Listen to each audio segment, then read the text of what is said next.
நம்ம லாஸ்ட் வீடியோவை பார்த்துட்டு ஒரு ப்ரோ கமெண்ட் பண்ணியிருக்காரு. என்னன்னு கேட்டா, கள்ளச்சாராயம் பத்தி கொஞ்சம் எக்ஸ்பிளைன் பண்ணுங்க ப்ரோன்னு சொல்லிட்டு. ஸோ அவருக்காக தான் இந்த வீடியோ.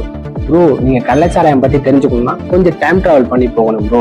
இந்தியாவில் சிந்து சமோலி நாகரிகத்துல சாராயம் மேக் பண்ணதுக்கான எவிடன்ஸ் கிடைச்சிருக்கு. இருந்தாலும் கூட முகலாயர்கள் காலத்துல ரஷ்யர்களால இன்ட்ரோ பண்ணப்பட்ட அராக் அப்படிங்கிற ஒரு லிக்கர் தான் இந்தியாவில் ஒரு பெரிய புரட்சி ஏற்படுத்துச்சுன்னே நம்ம சொல்லலாம்.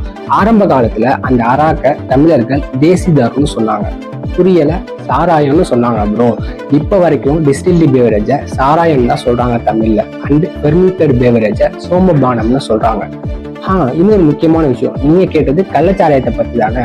கவர்மெண்ட் கிட்ட பர்மிஷன் வாங்காம கவர்மெண்ட்டுக்கு தெரியாம நம்ம காய்ச்சினா அது கள்ளச்சாராயம் ப்ரோ.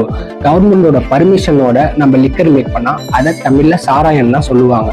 இந்த மாதிரி லிக்கர் அண்ட் பாட்டன்ற பத்தி இன்ட்ரெஸ்டிங் அண்ட் இம்பார்ட்டன்ட் வீடியோ உங்களுக்கு வேணும்னா நம்ம சேனலை சப்ஸ்கிரைப் பண்ணிக்கோங்க அண்ட் ஃபாலோ பண்ண மறந்தாது.